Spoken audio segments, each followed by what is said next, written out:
12, all the districts, and particularly the school. I want to thank you also for hearing us as we attempted to put together the details in an understandable way so that you could make good decisions based on what you had in front of you. And I want to thank you for then actually taking action on it. You took that information and you turned it into guidance that you gave to your general manager and to your hydrologist to make the presentations and make the decisions that you needed to make. And you made those decisions. And you made some strong conservation decisions in this last several months. Conservation decisions that I think will stand for a long time because they're in your hearts. That's where it felt like it came from. So we didn't get everything we wanted out of this with GMA 12, but I want to say that we moved the bar a long ways closer to the conservation line and what we accomplished. If we're able, and when we're able, rather, to put the variances onto these, we will be able to have moved those bars 54% as far as the pumping, the amount less pumping that would have otherwise been approved. 31% less drawdown, and we will have put the surface waters right at the red line and held up at least a little. And I want to thank Jim, because at the GMA 12 meeting, this whole thing about, what were we going to do about the variance kind of came to a head, and Jim stepped up and made it, good discussions. I think you used resources that you were surprised the people that you were going to use to make some decisions, some informed decisions, and get guidance from the Texas Water Development Board as to where do we go from here and how do we do that relative to applying the variances. And finally, I don't think he's here, but I want to thank Andy Young for taking the guidance that you gave to him and to the general manager and turned it into actionable groundwater management availability organic runs that were able to inform your decisions and take those decisions forward for application at other levels in the best science that is available at this time. Thank you.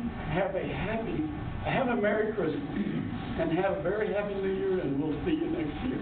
Thank you, Mr. Box. Thank you. Are there any other non-agenda items? I have others as far as specific items. If not, we will proceed to the next agenda item. Agenda item number 4, review and approval of the minutes of the November 8, 2021 special call board meeting.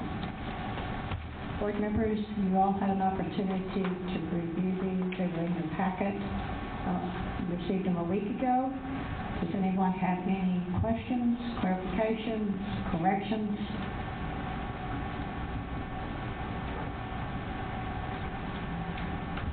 If not, is there a move to approve? Okay, we have a motion and second to approve the minutes of the November 8, 2021 special call board meeting. All in favor? Aye. Any opposed? Motion passes. We now are with the review and approval of the minutes of the November 17, 2021 regular board meeting. Any corrections, clarifications, questions? If not, is there a motion to approve? Another motion and second to approve the minutes of November 17, 2021 regular board meeting. All in favor? Aye. Any opposed? Motion carries. Agenda item number 5, consideration of and possible action on applications submitted to the district's groundwater mitigation reimbursement fund program for reimbursement greater than $3,500. Before we go into that, we have a couple of people that would like to give comments. Mr. McCarthy, Ed McCarthy. Thank you, Ms. Smith, board members. My name is Ed McCarthy. I wanted to provide some thoughts to you on this particular agenda item and the broader agenda item of the mitigation fund itself. You've created this fund, but you've made it available only to a very limited number of landowners in the two-county district, the 110-square-mile area in northern Lee County, close to the Milam and Burleson County lines. That obviously is partly done because of the presumption of the impacts of the Vista Ridge project, but it ignores the potential for other landowners to feel like they might be affected by some pumping and want to seek mitigation. The monies for the fund that you're using have only one source, and that's your revenue. And that revenue is the permit production fees that you secure from non-exempt pumpers. The majority of those pumping fees or production fees have been paid by your largest permit holders, Recharge and Gateway, formerly the Four-Star Project when they had owned it in the land. Neither of those entities have ever pumped any water other than strictly for testing in order to get their permits. They had no impact on groundwater levels in this district, yet they're funding the mitigation. The question that I have is, why hasn't the district directed your landowners to call them Post Oak Savannah Groundwater District, the district that's permitted the project that you're complaining about, and seek mitigation from them? That district has a multi-million-dollar mitigation fund. There is no reason why landowners affected by those projects can't be applying for that. That would allow this district to retain its limited financial resources for other things, including installation of monitor wells, groundwater studies to improve your science, and when a project within the district was found to be creating a problem that might entitle the landowner to mitigation, to use those funds for that purpose. At $5+ million a year, your available funding is going to be depleted very, very quickly. And so going to the district, going to the source of what is perceived to be the problem makes sense and would be the logical thing for this district to do. My biggest question here, though, is why aren't all the wells in Bastrop and Lee County being considered for mitigation by the board? If you're going to create a mitigation fund, it should be equal, it should not be discriminatory, and it should allow opportunities for any affected landowner, large or small. I also think it's important for the district to pursue confirming it has the statutory authority to get engaged in mitigation funding and those types of programs. Mitigation is something that before many of you got on the board was discussed, and that there were concerns about the district being responsible for those kinds of money, being responsible for making those kinds of decisions, and how they were handled. You're dealing in public funds. There's a high degree of scrutiny that is given to public funds, and without confirmation that the district has the authority to operate and implement a mitigation plan, you're exposing yourself to liability. The concept that the district that I've heard, I've not seen any of the paperwork yet, of using the contract between the district and the landowner to pay for the mitigation in exchange for access to their well is an interesting one, but not certain one that will stand up to scrutiny, particularly if in an audit it's viewed and the district has never really gone and accessed or looked at those wells for any purpose. Done nothing more than paid public funds to private persons. The bottom line is I think the district needs to take a long, hard look at the program, rethink about it, but first and foremost, direct well owners who feel they're affected by the Vista Ridge project to go to the source, to go to a well-funded program and seek mitigation funds from them. Thank you for your time. Thank you, Mr. McCarthy. This point is well taken, and some of your yet been made.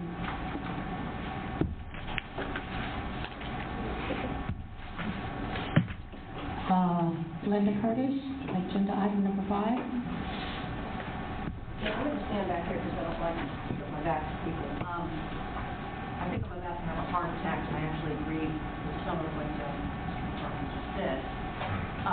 But I'm actually just on this item going to convey a message from Judge Fisher, who called me earlier today because he is he's not doing well. Those of you in Lee County or friends of his probably know, but just know that if he could have been here, he would have been here to speak on this item, because we all know how deeply he cares about what's going on with landowners and well owners in Lee County. And so what he asked me to convey, I'm going to look at this and make sure I'm doing this right, was basically that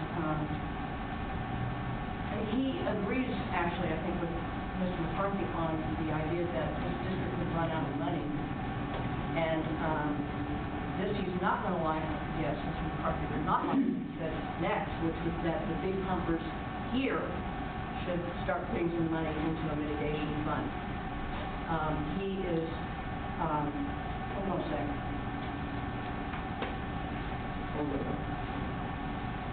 He is concerned that the district is faced with mitigating wells due to a project that they did not approve.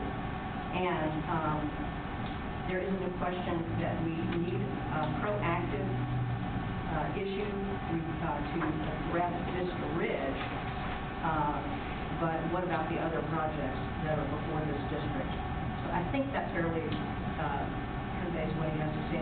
He apologizes for not being here as a judge. I'm sure you're forgiven. Thank you, Linda.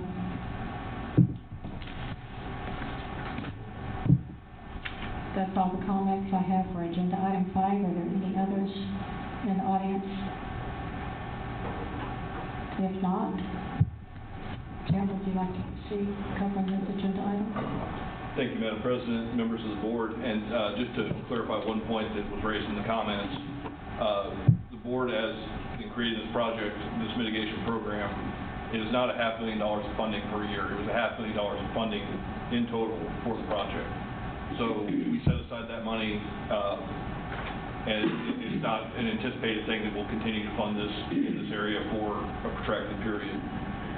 In fact, we're getting to see the applications are tapering off. I know there's still several out there that are waiting to come in, but we're not seeing the volume that we've seen in previous months. The monitoring committee did meet and review the 5 applications that were included in your packet.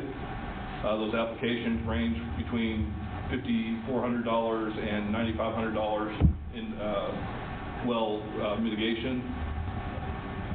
Following the district's policy of not funding warranties, all told, that brings the total for these applications to $33,821.42. However, there's a question that's been raised at the committee level with regard to paying for sales tax on some of these items, whether the district should be paying sales tax and the reimbursement. And I'll wait for Natasha to finish her Santa Claus routine. Oh, no, this is my barista routine. Barista routine, I apologize.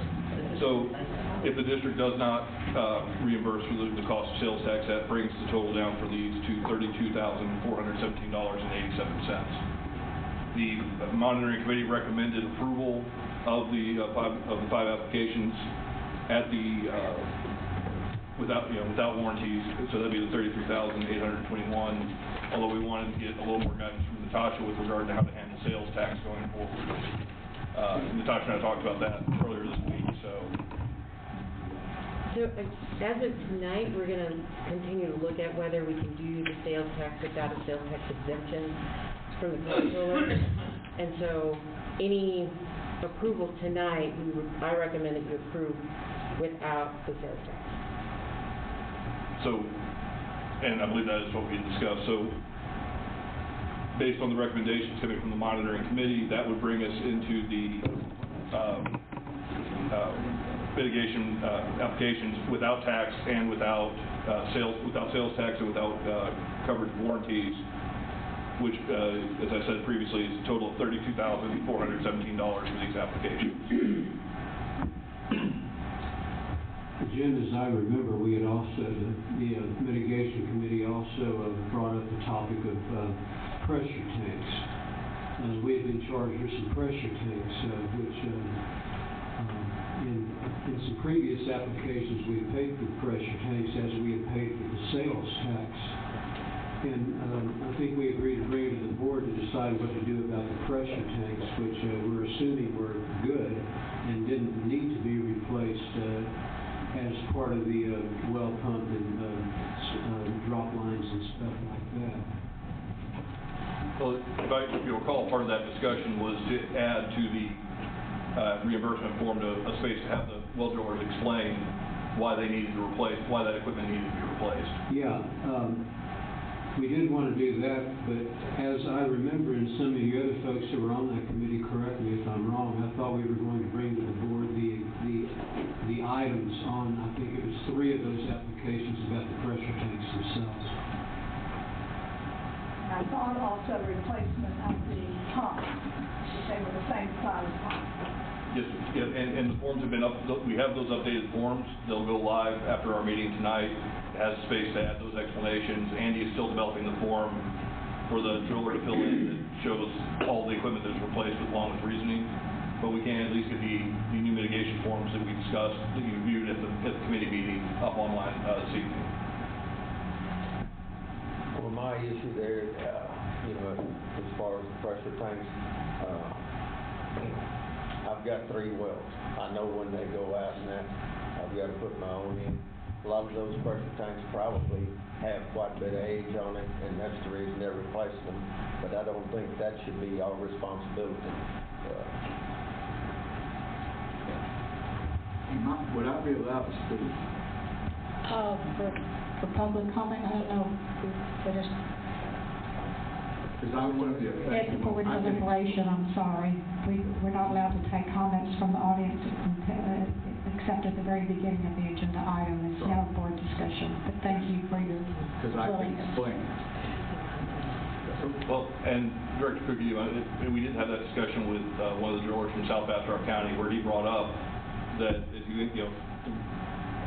resizing of pressure tanks is sometimes necessary to match the flow of the production rate of a larger pump and larger motors. It came with setting pumps deeper. So again, that's why I don't think it's necessarily having a blanket policy on that is necessarily the best approach, but rather than having the driller supply additional information to justify those replacements is what we had discussed. Yeah, but I'm talking about just the permits that are before us tonight that we're charging us for pressure tanks. My own inclination is that since we have paid for them in the past, we should pay for the ones that are before us at this time, and in the future make sure that we do have those considerations that you mentioned. And as far as the sales tax, we've paid it in the past. These folks submitted their bills in good faith. And my inclination, if there's no legal reason not to do it, is my inclination would be to pay it for the ones before us at this time, and then in the future, make clear that no, we do not pay sales tax. If that decision is made. Well, then, And so, to address that, I mean, if it turns out that we can pay it for these applications tonight when we withheld it, we could still reimburse them next month or in January. But until we have that decision, or we even have a ruling from the comptroller that we can pay that when we normally couldn't, I recommend that we hold it tonight. What are the comments, sir? I would personally like to hear what you have to say about that after the meeting, or if there's a break during the meeting, I would certainly like to hear what you have to say.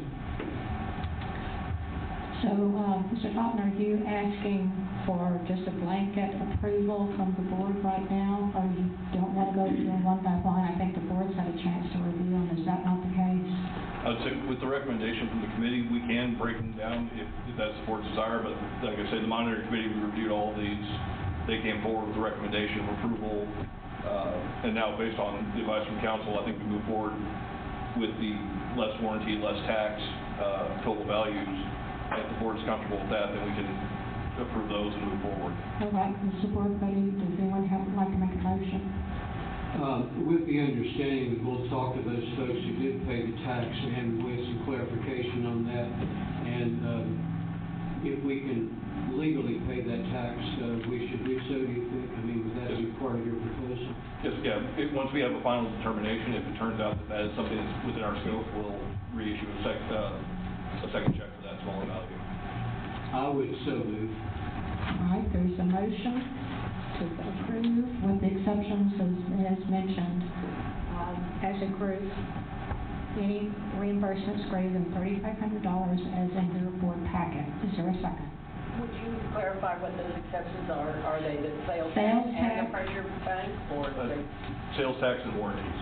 Sales tax and warranties we have been excluding already, but the sales tax I think is more the question. Okay, so is that your motion, Mr. Yes. Mr. Cook? Yes. We have a second? I second. We have a motion and a second to approve the mitigation reimbursement fund program for the reimbursements presented tonight greater than $3,500. All in favor? Can we have discussion on it, please? Yes, you may. What if the well owner doesn't pay sales tax? And the comptroller says we can pay it. Good Do question. we pay it then? If sales tax isn't on the invoice, then we would, if it's not listed on the invoice, it's not something we would pay. So if they didn't pay sales tax, however that came about, then that wouldn't be on the invoice for us for the mitigation. But they've got an invoice that says they paid it, whether they paid it or not.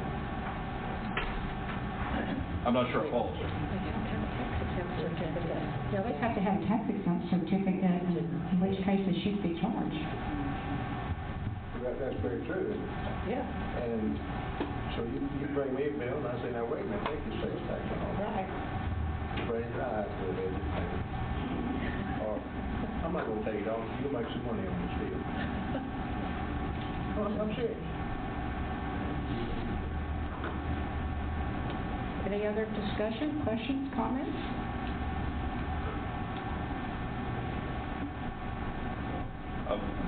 I'll have to look into that, Mr. Mang. I hadn't contemplated that possibility, but it's something we can certainly evaluate. Jim, are these mostly livestock wells? Largely domestic, actually, in this batch. Actually, the majority of the wells that we've dealt with in this program have been domestic wells. Not always for full-time residents. Some of them are weekend houses and things like that, but they are, by and large, used as domestic irrigation.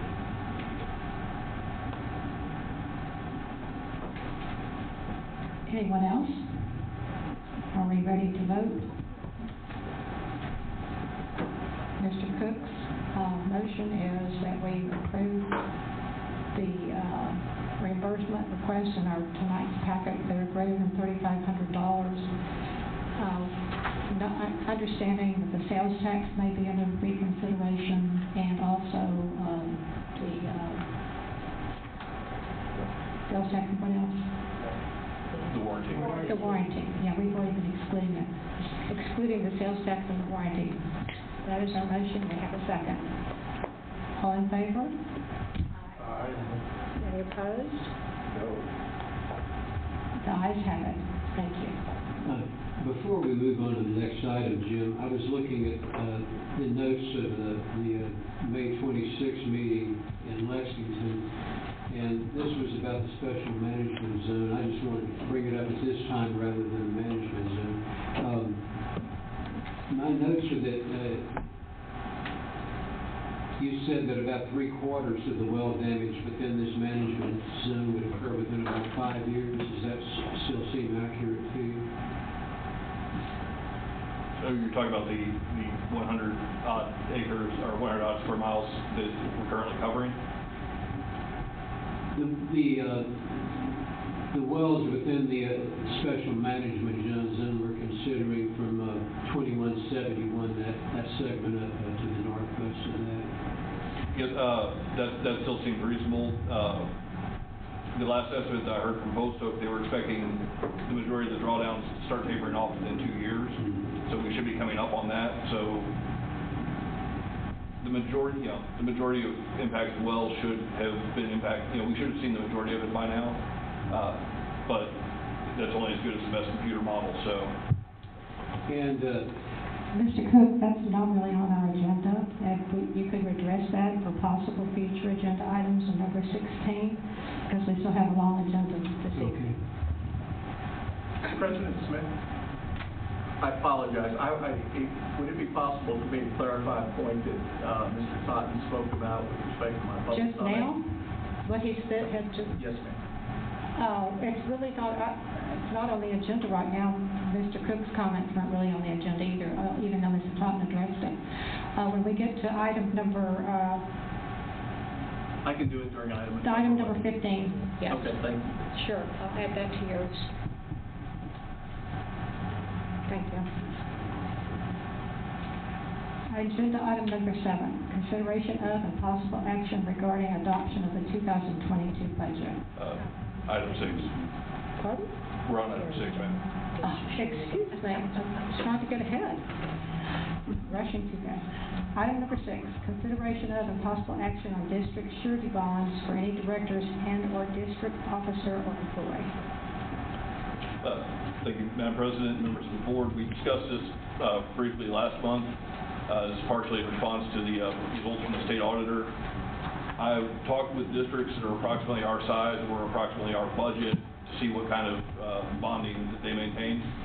And the actually all of the districts I spoke with carry the bare minimum, which is $10,000 bond coverage. As part of that discussion, though, we did go back to the district's insurance policy and found that we carry $100,000 per incident coverage for public employee crimes under our normal insurance, which exceeds the coverage that most districts have under their surety bonds. I've reached out to the auditors to see if our insurance should have been counted rather than the surety bond, and they felt that it probably should have been counted there. However, in strict compliance with 36, we do need to have a surety bond on the employees. So based on the discussions I've had and the fact that we do carry a significant coverage for public employee theft, my recommendation would be that we just seek out an additional $10,000 in bond coverage for Peggy and myself, just to meet that statutory requirement. And I guess that's we can have that discussion, and then I'll follow up some discussions based on Kay Rogers and Mike Zemang's concerns. Anyone have discussion items, motions? Any motions to approve what Mr. Totten has suggested? The $10,000 for Mr. Totten and Peggy. Anybody have no bond on that? We were covered under our insurance policy with TML, but we were not under a surety bond. And by the strictest reading of 36, it has to be a surety bond and not insurance. So, like I say, we've got excessive coverage under our TML insurance, but the bond is what 36 calls for. So that's what we do. And it is only for 2 staff that handle the funds. Yes. Is that correct? I would forget that they need to be bonded. Pretty. Would you be using the same bond forms with the Hartford that have been proffered to the directors? I do not know the answer to that question. Well, I was going to touch on that next. Once we had a decision on bonding the employees, the next part of the discussion would be evaluating new options for bonding based on your concerns. So we would be under the same, whoever underwrites the board's bond, we would be under that same policy. And it would still be for $10,000 regardless of what company. Yes, sir. And so Mr. Zemang has made a motion that we approve this. Okay, did you wish to amend that? You know, I for us. just had that question. Oh, okay. All right. So is there a second on Mr. Zemang's motion? I'll second it. Okay, we have a motion and a second to get the $10,000 surety bond for the 2 staff in the office that handle funds. Any more discussion? All in favor? Any opposed? Motion carries. So the second part of that discussion, I know that some of the directors have raised concerns about the wording in our current surety bonds. I reached out to TML, our insurance carrier, and they do not provide that service. However, they put me in touch with a couple of companies that other municipal clients have used. I literally got that contact information this morning, so I'll reach out to those companies and start seeing if they offer a more flexible wording or ways that, a bonding that can address the concerns you all have raised. Additionally, in discussing the TML, I thought it'd be a good idea to have one of their client service people come in, possibly in January or February, to come in and go through the board's current insurance policy and package, just so we've got new members coming on board. I think some of you were here when we originally selected the TML insurance, so it'd be a good opportunity for everyone to get back up to speed on what our current coverages are. So possibly January or February, we'll look to bring in a service rep and have them explain the district's insurance policies. Okay. And in the meantime, we'll continue to pursue a new bonding agency for the board and for staff. Very good, thank you. Now we're to agenda item 7, consideration of possible action regarding adoption of the 2022 budget. Mr. Walker. Thank you, Madam President, members of the board. We provided you with copies of the proposed budget for 2022 last month. We have not heard from anyone regarding any particular questions, although tonight we have another opportunity to address any questions you may have regarding changes in the line items or changes in the funding going forward. As previously mentioned, we have adjusted the staff labor to accommodate the potential hiring of a new assistant general manager, which came with the associated costs for adjustments to insurance, health insurance, and other associated benefits for that hire. The majority of the changes that you will see, we did dial back again, the hydrogeology budget. We're coming out of the current GAM cycle. We're kind of going into a down period where we won't be pulling on Andy quite so heavily. His funding tends to fluctuate based on where we're at in different planning cycles, so we're kind of rounding him back down again to where he is when we're at the start of a planning cycle. Overall, the budget does end up with approximately $26,493 in contingency. That's money that was unallocated to other previous line items. We do have an item, I believe agenda item 10 coming up, that may pull on that line item or may pull on that budget item some. But at this point in time, I'd be happy to answer any questions you may have regarding the proposed budget.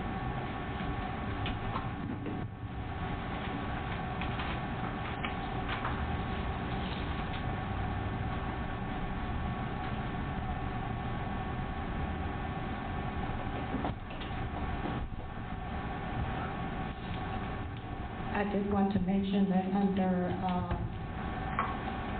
7270, professional services, the governmental relations, we did enter into a contract with Greg Ellis. It was a 2-year contract, and I believe it is definitely it is under the $30,000 that is budgeted, so we're in good shape there.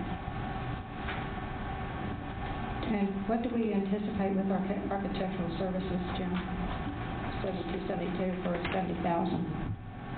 That's the, I believe that is what we contracted to pay if we don't proceed with the final building. So that is what will, actually should be, our total cost should be less than that. But that is basically the placeholder to cover if we choose to option out of not building when we get the final reports. Okay. That should cover that. That $70,000 should be enough to cover that. Okay.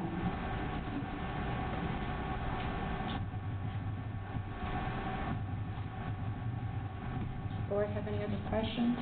Jim, 8344.2, it's got for this year, it still has a functional balance of $2,700 on the director's liability insurance. What is that? Do we have director's liability insurance, or did it just cost $3,200 and we have a balance of $2,700? Yes, yeah. So that 6,000, some of these numbers end up being rounded off when we create the budget rather than being a whole value. So our actual policy through TML would have cost, they make me do math on off the top of my head, $3,300 roughly. So that line item is allocated 6,000 just in case there are fluctuations in the policies, but that's for our entire insurance package through TML. Okay.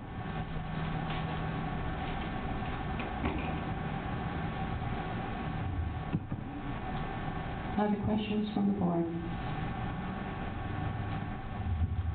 Jim, do we really use 5,000 for telephones? We may come closer to that this year. Our new VoIP system it runs us about $150 a month for that. So, I mean, we're not gonna be 5,000, but if we decide to stop renting and buy our own phones or something along those lines, that we could approach that. A lot of these items end up being padded out just for the sake of keeping the numbers even.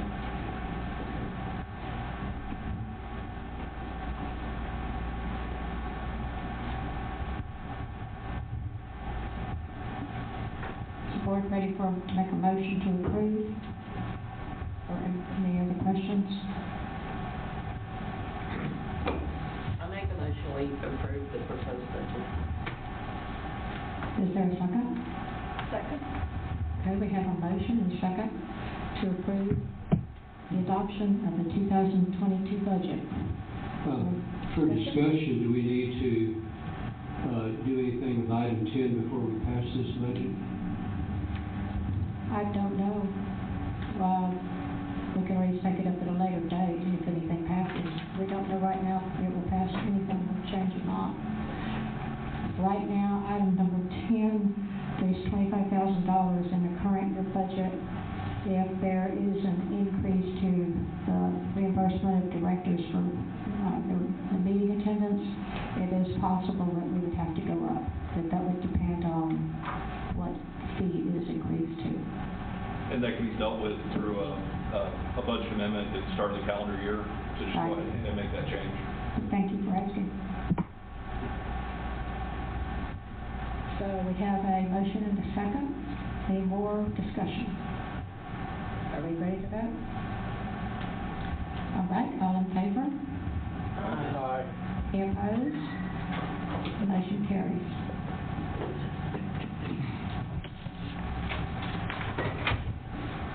Item agenda 8, consideration of and possible approval of budget amendment 2-2021. Mr. Vaughn? Thank you, Madam President, members of the board. So included in your packet was budget amendment 2-2021. Essentially what we're looking to do is redirect $5,000 of funding from line item 8795.3, which is mileage, and split that into two separate funding items. One is $3,500 to function 8600, our website. As you recall, we've had to expand a lot of our storage and a lot of, both on our email servers and our website to accommodate storing videos from the quarantine period. And then additionally, another $1,500 to go into function 8496 miscellaneous, just to bring that balance back up to basically to a zero in our current budget year. Is there anything particular that the miscellaneous we spent? I'd have to go back and look No, at that's okay. what we tasked that with.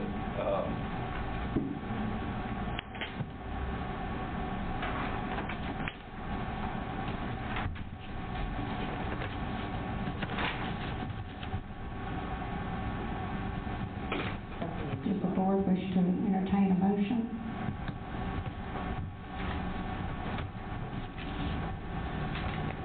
So moved. Larry? Director Semang has moved. Is there a second?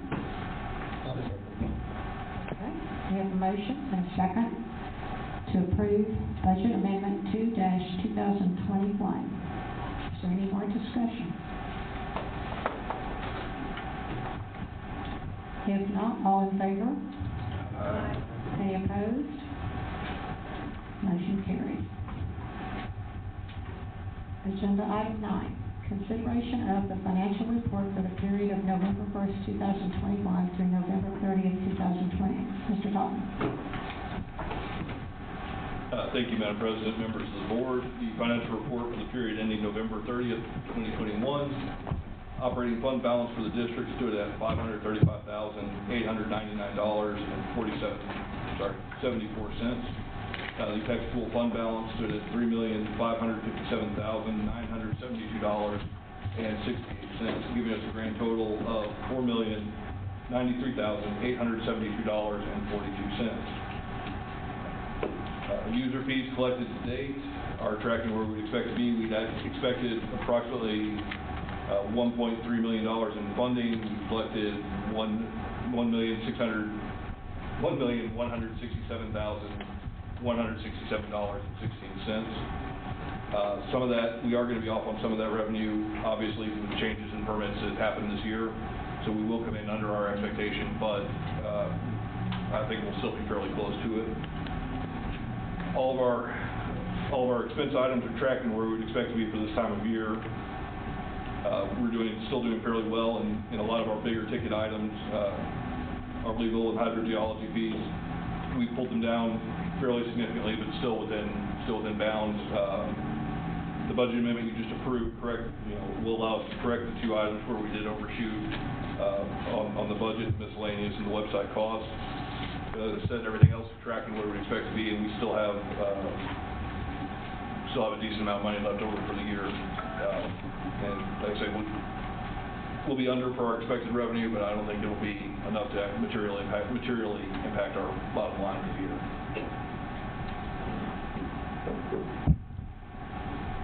All right, any questions? Thank you, Mr. Houghton. Need an acknowledgement? A vote. Motion, yeah, just motion to A acknowledge. motion to acknowledge. I'll make that motion. I'll second. A motion and a second to acknowledge the financial report from November 2021. All in favor? Aye. Any opposed? Motion carries. Agenda item number 10. Consideration of and possible action on a resolution setting director fees of office of not more than $250 a day, with maximum of $9,000 per year payable to a director pursuant to Texas Water Code Section 36.060. As you heard our discussion just a moment ago, we currently have $25,000 a year budgeted for that, and to my knowledge, we've not ever exceeded that. Any kind of a raise would probably require us to increase this budget item. And basically, we are currently paid $100 for regular meetings and committee meetings, $150 for special meetings. So any change to that would require, action of the board. So, does anyone have suggestions? Would like to make a motion, or would you like to go with this? Because the motion doesn't have to be the full $250, it could be less. The wording is up to $250, so it could be $250 if you so choose, but it could also be less. Cheryl, I would like, I have a problem with that phrase in there, $250 a day, as what is a day? Good question. So that's how our legislature has handed it to us, and how we've interpreted that as a meeting, or serving as a board director, preparing for the meetings, attending the meetings. And so, what we would adopt would designate it as the meeting, but the statute just says a day, and there's not much clarity on that. Could we as a district clarify and qualify that? Yes, so your resolution does that. So it says, by spending and performing the duties of the directors at a board of directors meeting. So if we want to clarify even further, we can do that. Natasha, this doesn't, I haven't seen where it talks about if we attend a groundwater conference or something like that.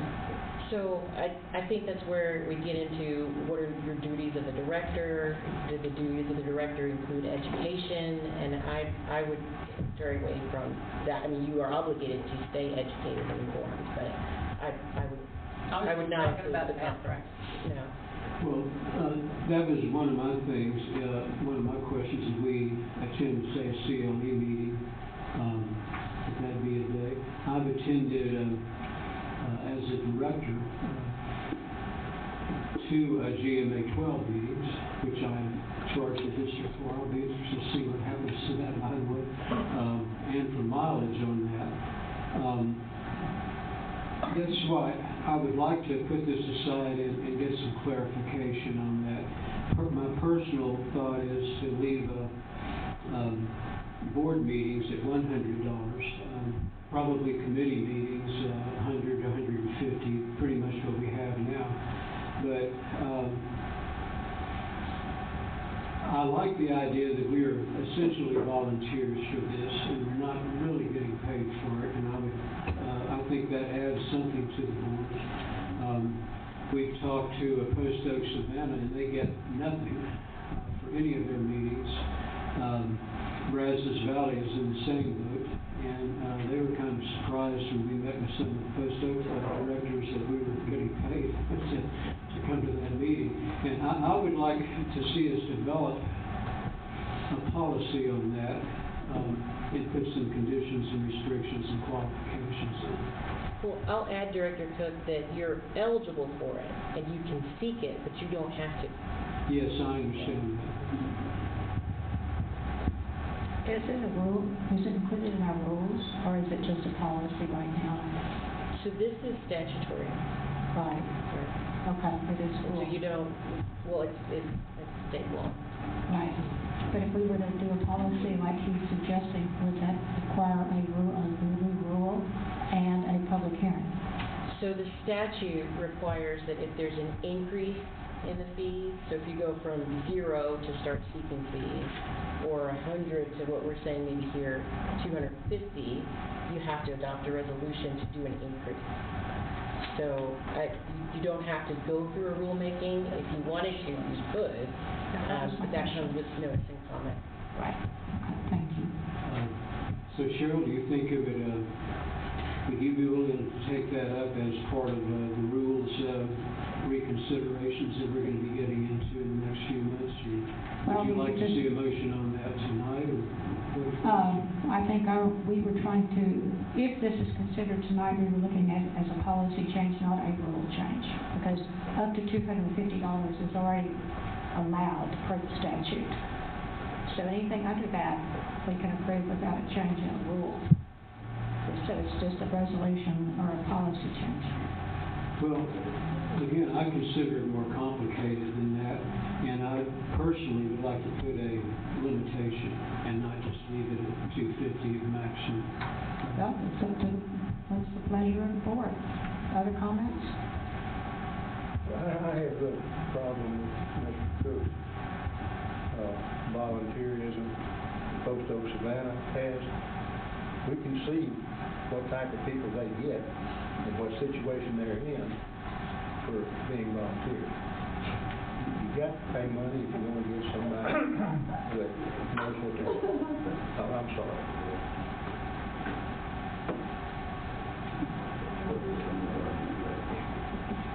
Currently, just to repeat, right now we get $100 for a committee meeting, $100 for a regular meeting, $150 for a special call meeting.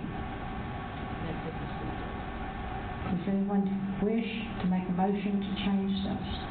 Yeah, I do. I think I'm the one that brought it up. All right, Mr. Sorrell, what's your motion? Well, let me tell you why. Okay. I've been on this board since 2011. Nothing has changed. Now, your board fees are not going to make or break anybody on this board, I do not think. But, you know, the price of whiskey's gone up. And, you know, I don't care what numbers you put in. I think now the numbers are, as you say, $100 and $150. I don't care what those numbers are, but I think there needs to be an increase. And I think, going back to my opening statement, we have a duty to keep informed and to learn and to go and to listen at these seminars or what have you. And, you know, if you go and you listen to Ed, you learn something. I hate to admit it, but you do. And I think that, you know, if you're going to do that, and if you're going to say, hey, you've got to go, you've got to get some education, I think you ought to pay for it. And I think you ought to pay the expenses. Now, again, you know, expenses, hotel room, meal, what's that?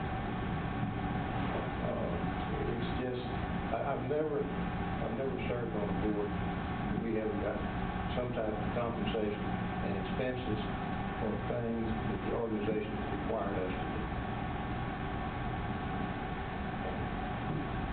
So if everybody thinks that $100, $150 is fine, hey, that's fine. I don't like it, but Well, you're welcome to make a motion, see where it goes.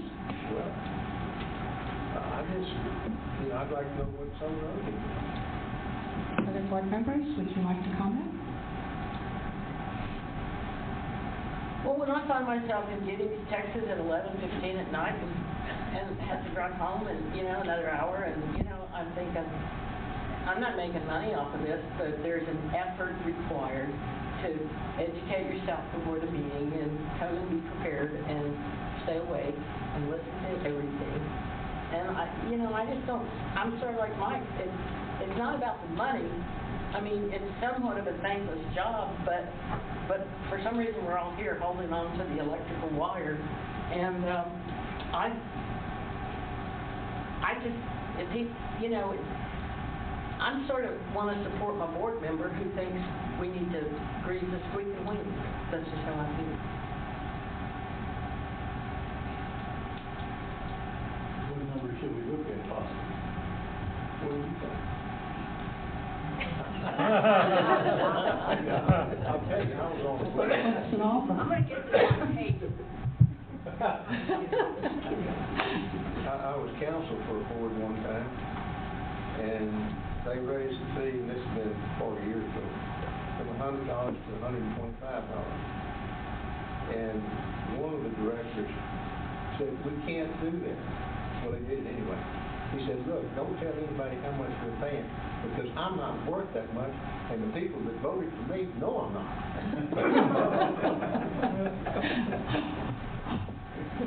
All right. There's some passionate comments here. How about some motions?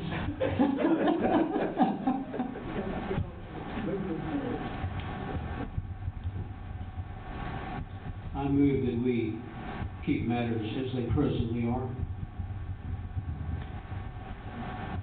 Okay, Mr. Cook has made a motion that there be no changes. Is there a second? I'll second. Any more discussion? Can we open this at a later time or whatever? We can always come back to it, but there's a motion on the floor now. I make a motion, we raise it $50. So would that be for all meetings? Would that mean committee meetings, regular meetings, and special meetings, or what? Director Cook, there's already a motion and a second on the floor, so we need to resolve that before. That's right. Heard. That's right. We have to vote at this up or down. Let's go ahead and vote. Herb, I would accept that as a friendly amendment to my motion, if you would want to offer it in that way, that all the meetings be 150, is that what I hear you say? Yes. I would accept that as a friendly motion if you want, a So- friendly amendment to the motion. So to be clear, are we talking 150 for committee and regular meetings and special meetings to go up $50 each? Yes, are you in agreement with that, Herb? Okay. Okay, thank you. Melissa, you had seconded, do you accept that now?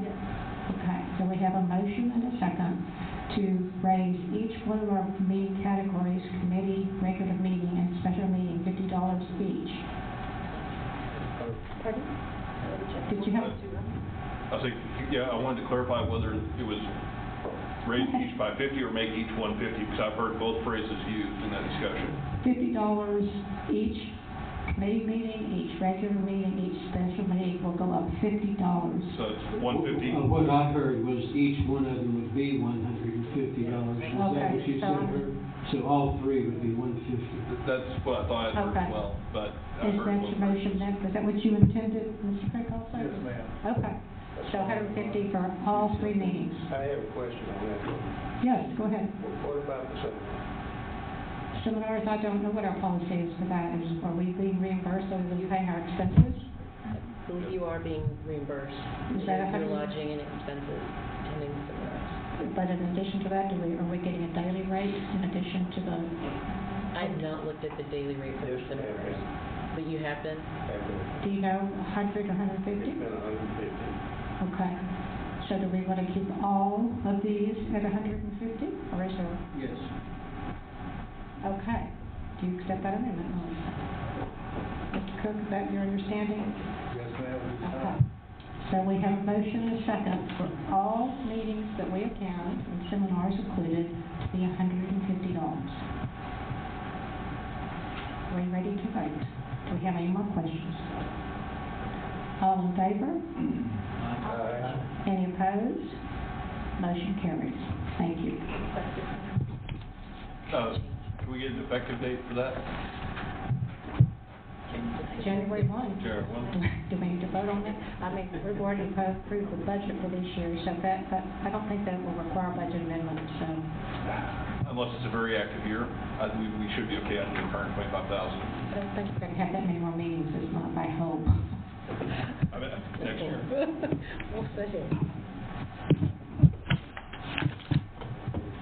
Okay. Discussion, agenda item number 11, discussion of the creation and implementation of a Northern Lee County Management Zone pursuant to District Rule 9.2. You will note this is not an action item. This is just to kind of put this out on everyone's radar screen and then to help educate the board. I have two people that wish to speak to this.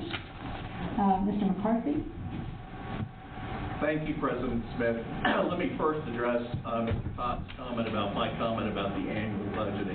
I try to be very careful about that, and I took my comment from the following quote in the May 26 minutes, so you may want to consider an amendment to your minutes if I'm wrong, but it said a total maximum annual program cost of $525,000 to be reevaluated every year.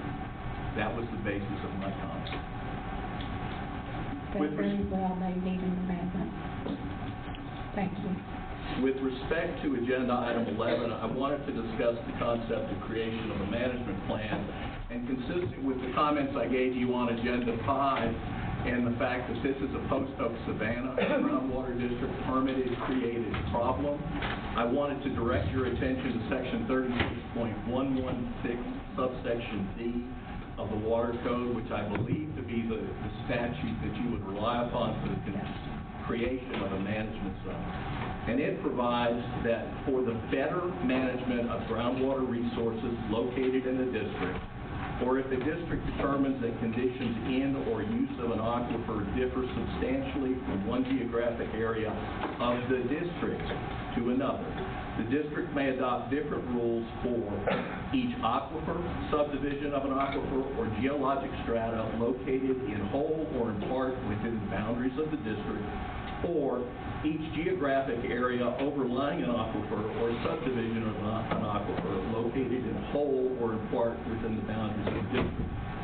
The problem with the management zone you're talking about creating is you don't fit the statutory criteria. Creation of this zone is not going to result in better management of the groundwater resources because the conditions that are causing them are going on outside of the district. They're happening in Milam and Burleson County under the authority and regulation of the Post-Oak Savannah District. In your May meeting, special called meeting, you described a 110 square mile area where it was believed that drawdown in the Carrizo-Wilcox Formation was occurring that was directly attributed to pumping by the Vista Ridge Project well fields located outside of the district. So creation of a district in this 110 square mile area is not going to change the operation within there. There's nothing going on. in that district now that you can point to that hydrogeologically, scientifically, or physically is causing a drawdown or a purpose for which Section 36.1116D would authorize the creation of a management zone. If you create it, you will not affect or otherwise deter pumping in Milam or Burleson County. Now, what you will do is you will effect a taking of the constitutionally protected property rights of all of the landowners in that 110 square miles with respect to their ability to lawfully use for statutorily created beneficial authorized purposes groundwater within the Carrizo-Wilcox aquifer. The statements that were made and are in your presentations from May 26th by staff were the ability to adopt basically a moratorium that would prohibit the issuance of any non-exempt permit within that area going forward.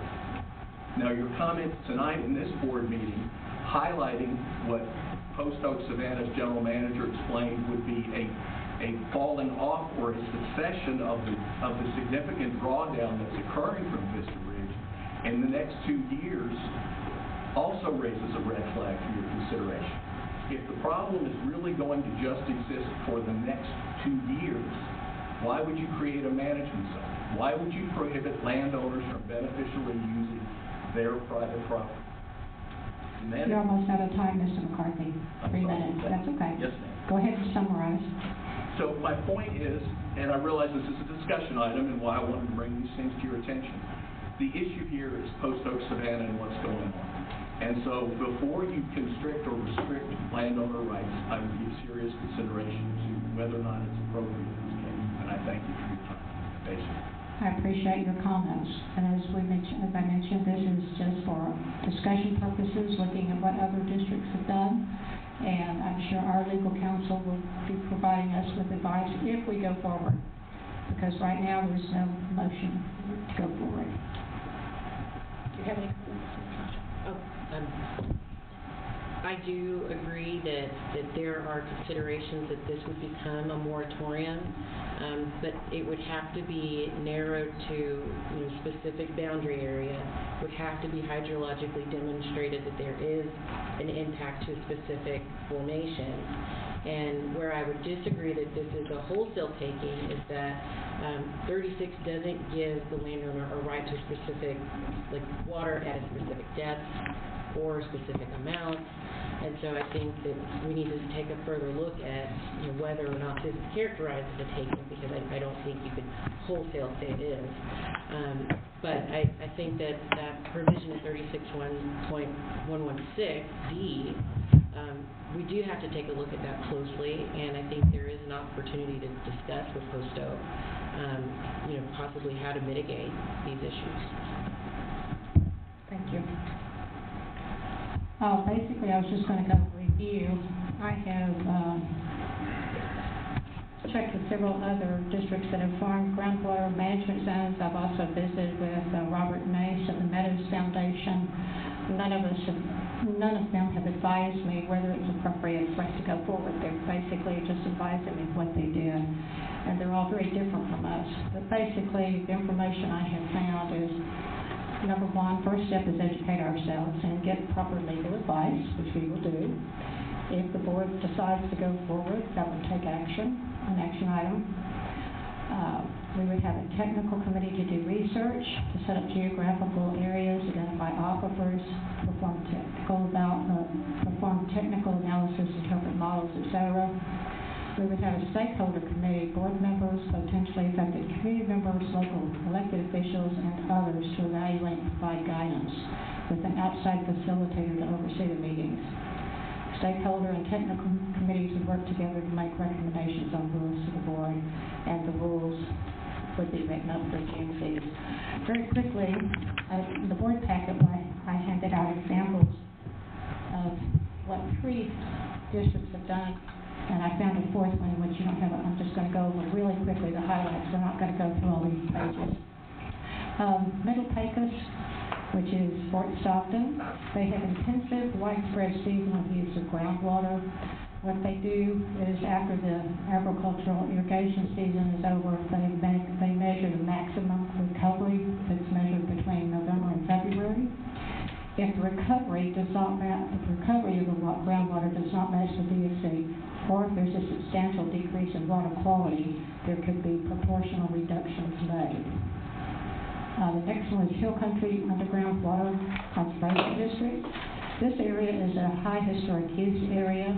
They basically just in these areas, they have different production and spacing requirements within the groundwater management zone, and they also have more restrictive new permit applications. Jacob's Well is in Trinity Hayes, Groundwater Conservation District. Theirs, of course, is different from ours as well. It's based on preserving spring flows. Any exempt wells that were prior to March the 5th of 2020 have new requirements. They have to report monthly water production amounts, no amendments for increased production after this date. They may grant waivers if there seems to be any arbitrary takings. So they do address the takings issue in their rules. The last one I found is the Guadalupe County Groundwater Conservation District. They have what they call 3D pumping rights based on actual volumes in place under a land tract. Rights are granted as a percentage of free charge. Water is considered a vested property right and confers standing to all property owners in the groundwater management zone. Annual withdrawal limit is allocated based on the amount of saturated sand under a tract. So they basically have digitized appraisal district property maps overlaying on computer-generated saturated thickness of Carrizo maps. And they basically allow pumpage of 62.5% of their total recharge, which they calculated 2,000 acre feet a year. And so that's how they limit their production. And they also have historic rights that are protected only until January 1st of 2025. Now, I just offer this again as an educational piece for the board members and the public that might be interested. In 2022, we'll be looking at it again to see what direction the board wishes to go. There's other means, of monitoring and controlling production within the groundwater district in addition to groundwater management zones, and we will be looking at those as well. Yes, Kate? Has our hydrogeologist weighed in on this? I've been in communication with him. He's looked at all the same ones I have, and he's doing research on it. He has not necessarily advised or given any opinion. He's researching it. Was there anything in particular you're concerned about? Well, I just thought he'd have some important information that would inform us if our district was a good candidate for this sort of project. Yeah, well, if we pursue this in 2022, I'm sure he'll be involved. But, he and I have been in communication along with Mr. Totman as well. It's just at the discussion stage. Anyone else have any questions or comments? All right, well then we'll move on.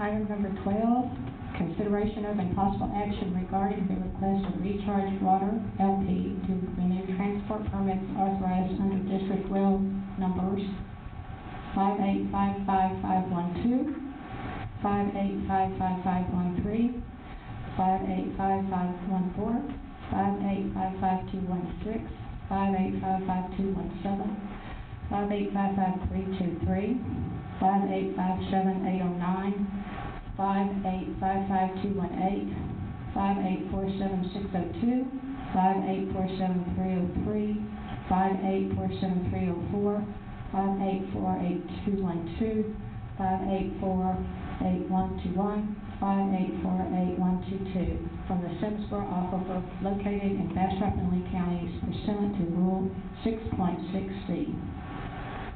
Mr. Pop, do you have anything you'd like to say, or Natasha? I believe the applicant's here for... The applicant is here. Would you like to speak? Sure.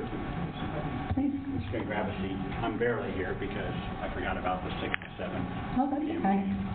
Thanks. Sure.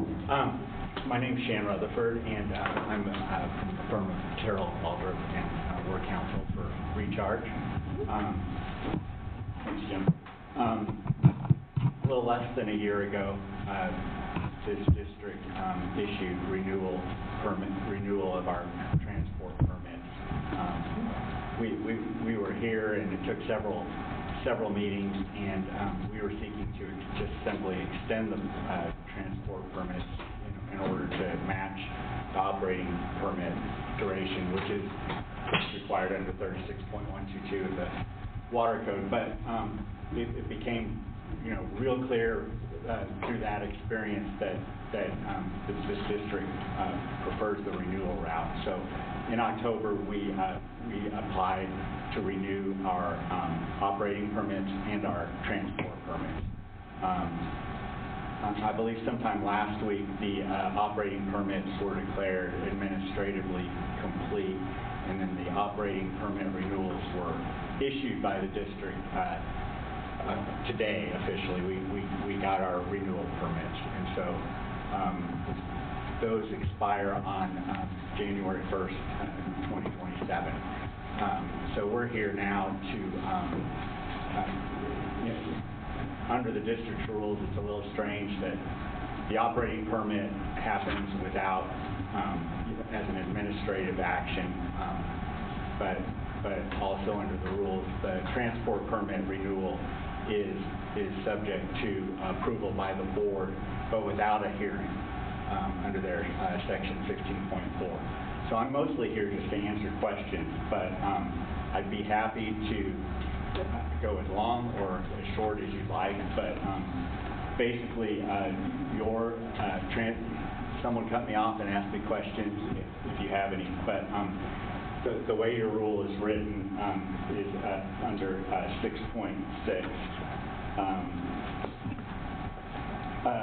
It requires, it has 5 subsections.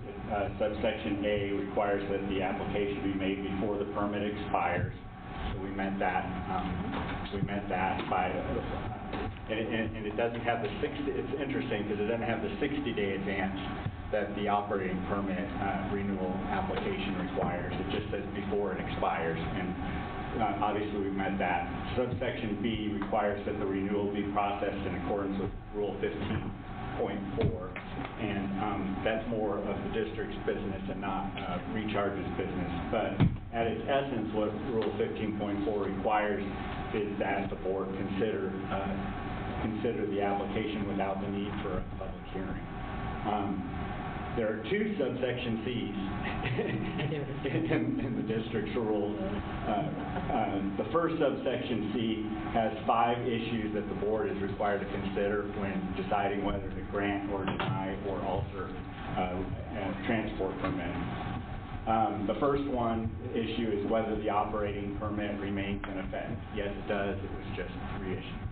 The second issue is whether the permittee has complied with all the terms and conditions of the permit, the district rules in Chapter 36. To the best of my knowledge, Recharge has complied with all of the district's rules in Chapter 36 and has not been informed either formally or informally of any violation of the district's rules. So I feel that is met as well. The third factor is whether Recharge has submitted inaccurate information that would justify non-renewal. Again, I'm not aware of any information that was inaccurate that was submitted, and your general manager reviewed and declared our application administratively complete, and in fact recommended that the transport permits be approved. Fourth issue is whether there's been any change in the Water Code or district rules on which the permit was based. The district rules haven't changed since 2019, and the permit was just renewed in February. The water code provisions that address transport have not changed since the permit was last issued in February of this year. There were some changes made requiring under certain circumstances that the length of a transport permit be extended, but those only indirectly apply to our application, so I don't think any changes that I'm aware of would require a further examination of that issue. And then finally, whether any changes in the district's DFCs or management plan approved after the permit was granted require any change. There have been no changes in the district's DFCs or management plan since the permit was granted. And even the proposed GMA 12 DFCs for this particular formation don't result in any change in the Simsboro formation. So on to second subsection C, all that requires is that the renewed transport be effective for the term of the operating permit, which is exactly what we're here seeking. Finally, subsection D provides that the permit expires if the application is not timely filed, which I think is the same as A. So we meet all these requirements, and we're asking that they be that the transport permits be approved. The only other source for consideration are the provisions of the water code. So that's 36.122 is the statutory provision that governs transport permits generally. It doesn't speak too much to the issue of renewal like it does like the water code does in the context of operating permits. But what it does say is pretty clear that districts prohibited from imposing more restrictive permit conditions on transporters than the district imposes on existing in-district users. And that, if just for your reference, that's in 36.122 subsection C. There is a very limited exception in 36.122C to that prohibition on imposing more restrictive conditions. And that is, and what it says is that the prohibition on more restrictive permit conditions is limited by section 36.113C. So 113C. That section is not applicable to these renewal applications because it specifically only applies to new permit applications and permit applications to increase historic use. So, based on all that, and because the district's already renewed the operating permits, there's no basis for denying or altering these permits, and so we ask that they be approved. And I'm happy to take any questions. Board members, do you have questions?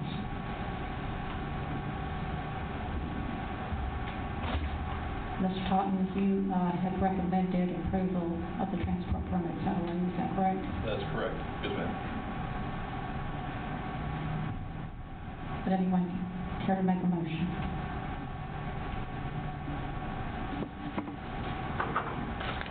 I make a motion to discuss. Second. Okay, there's a motion and a second to grant the request of Research Water LP to renew the transport permit authorized in the wells that I earlier read into the record, located in the Simsboro Aquifer in Bastrop and Lee counties pursuant to Rule 6.6C. Any discussion?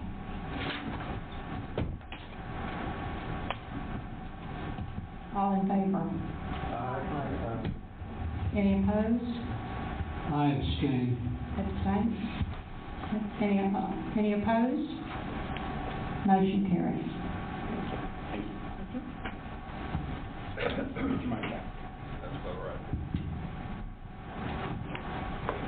Agenda item 13, General Manager's Report. Mr. Cotton? Thank you, Madam President, members of the board. The General Manager's Report for December 15th, 2021, covering the reporting period of November 1st through November 30th. With regard to new wells drilled or registered within the district, very similar to last month, we had 13 new wells that were drilled within the district. and one well, that's a pre-existing well that was registered. They conducted one water quality testing in that period and engaged 17 water wells. We'll be back out in the field, I'll be back out in the field now at the end of the month to do one more circle through North Lee County before the end of the year, just to kind of round out that data set for us. But, so 17 engaged during the reporting period so far. As far as drought conditions, Lee and Bastrop County are currently not reporting any drought conditions per drought.gov.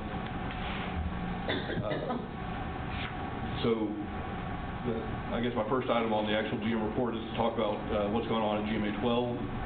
So backing up all the way to November 12th, which was the meeting immediately after the last board meeting with regard to DFCs. Andy Donnelly, based on the board's directions, developed what was known as alternately PS20 or S20, Pump Simulation 20, Simulation 20, which encapsulated the changes that the U.S. directors had approved at the previous meeting, essentially setting Simsboro production to approximately 33,000 acre-feet per year and achieving a drawdown in Simsboro district-wide average of approximately 187 feet per year, 187 feet across the planning horizon. At the GMA 12 meeting on November 12th, that pumping scenario was presented, and it was voted down on a 4-1 vote. After that pumping scenario was voted down, I believe Brazos Valley brought back pumping scenario 19, which is one that we had previously contemplated, which was the 240-foot drawdown in the district, in the Simsboro, within the district over the planning horizon, with approximately 85,000 acre-feet per year of production in the Simsboro. Once that was brought back up, that motion passed again on a 4-1 vote. In addition to your general manager's report, I've supplied you copies of both the minutes from that November 12th meeting, as well as the resolution that was adopted at the subsequent meeting on November 30th. That November 30th resolution lays out the process that we've gone through at the GMA level to establish those DFCs. It lays out tabulates the votes that occurred on different the various pumping scenarios that ended up becoming the DFCs. So all that information is provided to you. So at the November 30th meeting, the GMA did adopt a resolution to move forward on the DFC process. So that moves to the 240-foot DFC in the Simsboro, along with the other DFCs for the other districts. That now goes into the final DFC. They'll be sent off to the Water Development Board for evaluation. Currently, the consultants are drafting the explanatory report, which should be done in mid-January. There won't be another GMA meeting until the explanatory report is complete. Once the explanatory report is complete, it can be adopted at the GMA level. At that point in time, the DFCs and the explanatory report can be sent to the Water Development Board, where the Water Development Board will have to conduct an evaluation to see if the DFCs are what they would consider feasible. Essentially, that involves them running their own modeling and making sure that the results come to within plus or minus 10% of the adopted DFCs. During this process, you heard comments earlier today that referenced the variances. Some of the districts, throughout the GMA process, the districts had adopted a position saying that the districts needed to adopt a final DFC that was within plus or minus 10% of whatever came out of the approved pumping scenario. So prior to the adoption of the DFCs at the November 12th meeting, some of the districts chose to take that variance and apply it to the model run that was ultimately used, the PS19. And in the case of Brazos Valley, they bumped their DFCs further down to allow for more drawdown. Post Oak used it to bump some of theirs back up. And those numbers were incorporated into the resolution that you see in front of you. I fundamentally disagree that that's how variances were meant to be used in this process. However, that's what the GMA has decided, so that's what they've done. I know that there's some interest in seeing us apply those variances as well. I clarified at both the November 30th meeting that we can, if we choose, if the board chooses to apply those variances once we get the final sign-off on feasibility back from the Water Development Board. One of the risks of applying those variances early is that it's not uncommon for two modelers to run the same model on the same data set and come up with a 2 to 3 foot difference. And so for the districts that maxed out and used their entire variance up front, if the model comes back 1 foot higher or 1 foot lower, it's possible that their DFCs will be found to be non-feasible, and they have to go back through and make changes and basically resubmit. Like I say, I don't necessarily agree that how variances are meant to be used, but by not applying them up front, it kind of, if we choose to go that route, it would be better to do it once they've been determined to be feasible, so we don't have to worry about having to repeat the process by making too much of a variation. So that's where that process will be. Once the explanatory report is declared administratively complete by the Water Development Board, at that point in time, those DFCs are basically considered, at that point in time, it comes back to the district, and we can use those in our management plan to do a management plan update. That's also, but it'll still be another probably 4 to 6 months before we get the final mags back from the Water Development Board. So if we wanted to do 2 different management plan updates, we could do that, or we can just wait until we get the entire package back from the Water Development Board and officially update the DFCs and the mags in one shot. Personally, I prefer to do it all in one shot, but I understand there may be some eagerness to move forward in 2 stages. So rather than me waiting for questions at the end, if you have questions on that item, we can discuss that and then move on. Yes, sir. How often do we revise our management plan? At a minimum, every 5 years. And how often do we do it? Usually around every 5 years. There's something that says we can do it more frequently, but it's typically when we get the new DFCs and the new mags, we update the management plan, do any cleanup that needs to be done then. But it can be done at any point in time.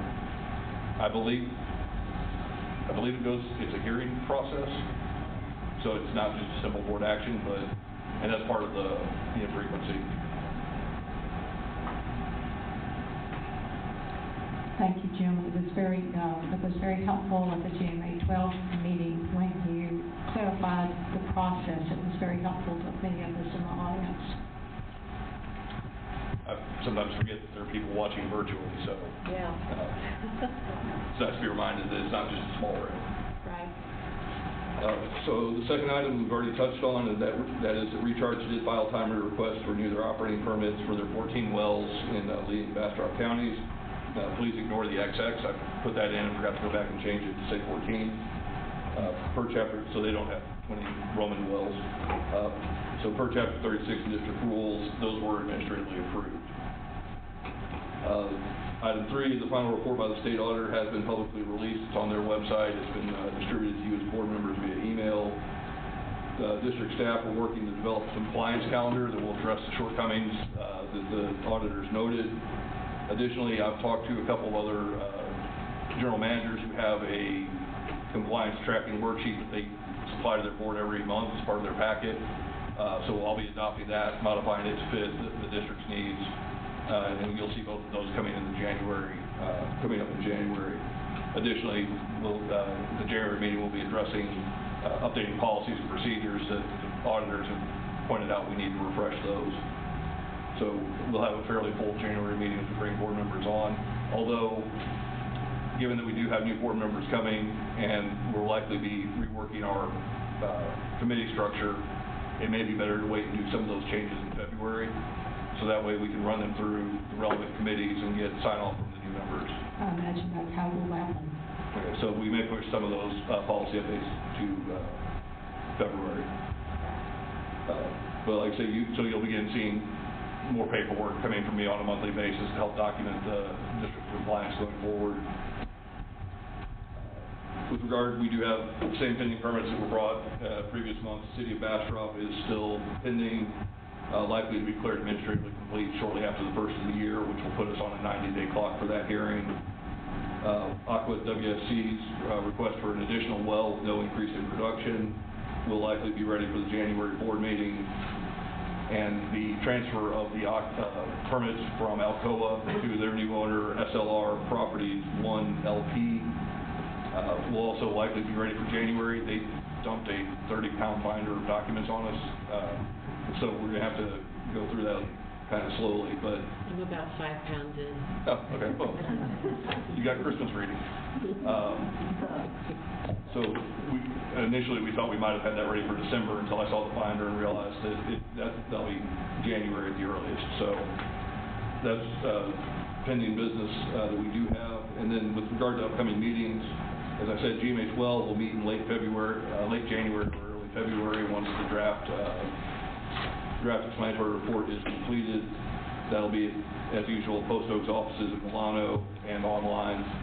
Additionally, Region K is going to have one of its first meetings of the new planning cycle. That's January 26th at 10 a.m. That'll be at the LCRA Dalco Service Center off of Montopolis.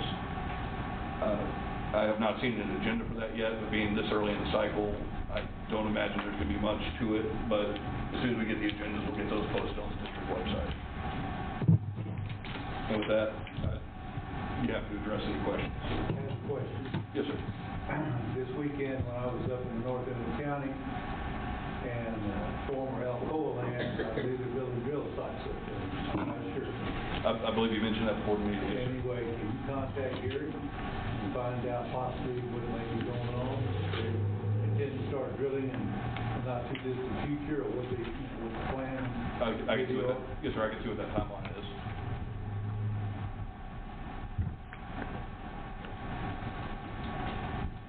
Okay, thank you for your report. Agenda item 14, we have Linda Curtis, wish to make a comment? Ma'am, I wanted to give this to the board. The League of Independent Voters, a nonpartisan, nonprofit organization, works on a number of policy issues, including water, and we have been talking to various friends and colleagues about the fact that we're entering the interim session of the legislature, and it just so happens to be concurrent with the election campaigns that are going on. So we have developed this as a draft.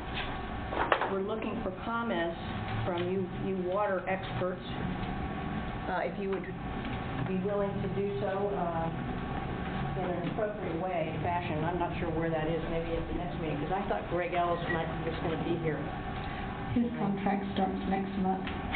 Okay, so we hope that you will consider this and raise it, and we'll be at that January meeting with the people who've been advising us to talk about these. But you have our contact information, and I suspect you have some other things you'll be doing over the next few weeks, but we will be around. Anybody else want a copy of this? I'll be happy to get it to you. Thank you, Linda. Does anyone else have anything else on potential district legislation, related legislation or activities that pertain to our district? If not, we'll go to agenda item number 15, consideration of the board workshop, conferences, meetings, and educational opportunities board members desire to attend. In your packet, there is a copy of, I believe, the CLE conference. I believe if you're interested in attending, you just need to let the staff know, right? Is there an early bird price that we need to hurry up and meet, or is it too late? No, I think I'd have to go back and look. We have until, I think, February 3 to pay the early bird price, and I would like to attend the CLA.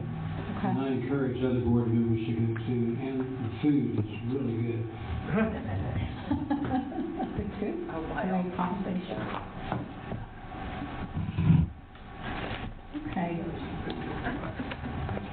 Agenda item 16, discussion and possible future agenda items and board meeting dates. We'll first talk about agenda items. Yes, Yeah, I hope that we can discuss the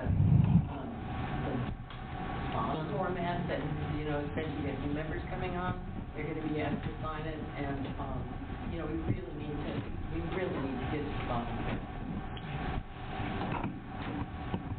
agreed. Anything else? Do we have a mitigation reimbursement policy? That's what will cover or is it, and that, not a written policy? The documents that you've seen are the documents we have. We can develop something that, I'm thinking it would be a good thing for us to discuss and come up with a flat policy so people understand when they apply for it. Yes, I'm thinking that, I agree with you completely, I think it needs to be revisited, and perhaps that should start a committee. You know, after the new committees are appointed, that should be one of the first topics. Mr. Totten and I are discussing consolidating some of the committees into a different format, but that's not done yet. So I'll write it down.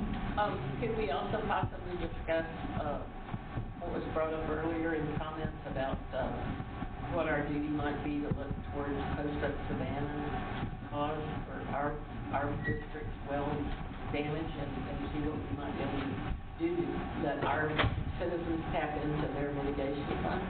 Yes. Thank So you. post-oak Savannah liability concerns perhaps? We've talked about it in the past. Yes, we have. We've talked several conversations. Any other suggestions for future agendas?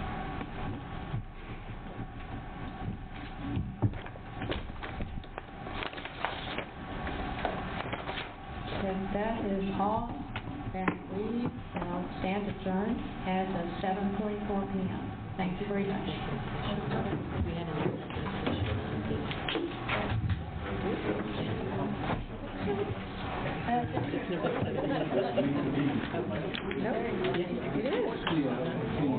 I'm sorry, but there was number 17. I thought it was possible, but I didn't think it was an agenda item. I thought it was removed. No, it wasn't. Okay, so we're on there. You don't want the, you don't want to talk about it? We can, over here. Oh, yeah. She wants to. Okay, I'm sorry that, I have been corrected that there is an agenda item number 17, executive session. My apologies. So this, board will go into executive session at 7:45 p.m. Guys, we're back in session.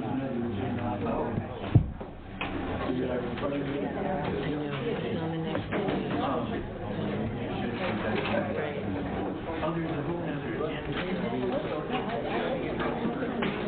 page. I know. I thought it was just a normal. No, you thought it was this. Yeah.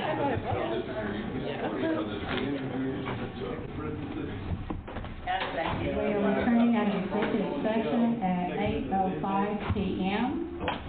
There was discussion, but no actions were taken, no votes. We So should we adjourn. are at 8:06, we are adjourned. Okay, great. This time we're really adjourned.